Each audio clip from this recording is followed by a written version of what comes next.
Well, that's what I ended up coming up with, and for the biggest part, I'm okay with how it turned out. The when I was putting it together, I turned it upside down, so I didn't get my alignment as good as I wanted. This was supposed to go in the back, and then I had to cut another hole in it, but to get it to fit on there. But I can run a router around it or trim it off if I want to, but it doesn't really bother me. It actually gives me a lip to pick it up on, now that I think about it. So if I didn't even tell you that, you wouldn't even know. But anyway, so this gives me a great, that tool is a good tool, but it sure shoots out lots of dust. And so with the hose on there, it plugs into these ports over here, and away we go. But what I wanted was the ability to get it to clamp down so that I didn't have leaks. And if you get any kind of a little leak on that, this thing here will just blow planer chips all over your garage floor in about 2 seconds. So, I was getting to the point where I'd wheel this thing right out to the entrance of the shop and pull this thing outside. So if it did start leaking, it wasn't going to blow dust all over my shop. But for the biggest part, this is it. So, but what I wanted is a place to store extra stuff. And, I have my limited access here, and there's my tables, and I'm just got back from my family camp, so I'm a little disorganized. I'm not in the process of doing anything, getting ready to go on another camp.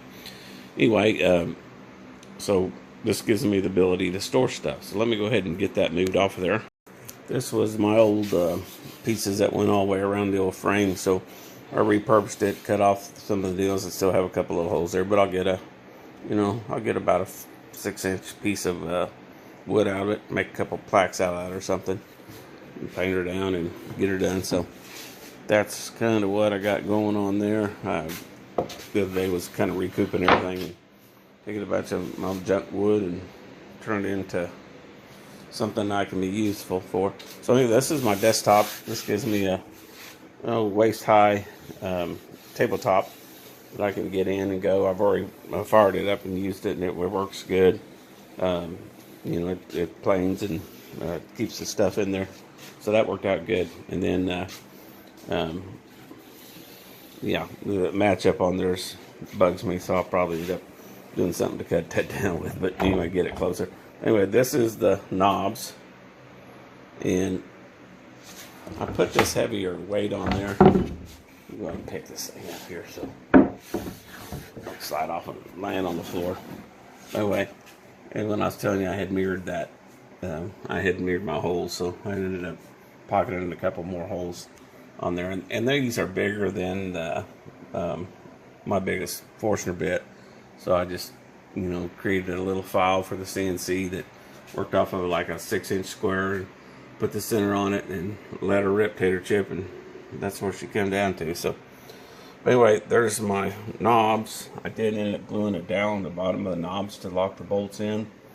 I do need to probably remove the rest of that 1/4-inch thing on there, but anyway, that's that. And it just slides in there and sits on top of it, and it's heavy enough where it doesn't go anywhere.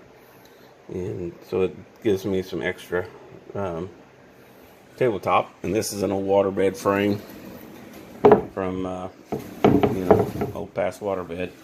So anyway, to get it to go back, I just set it on top of there and we're done.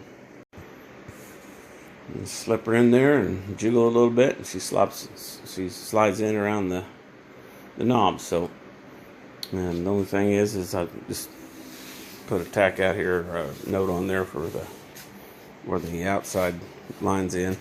And anyway, works good. And hooked it up to the planer, and no dust comes out, so that came out really good. And that's the summary of that deal.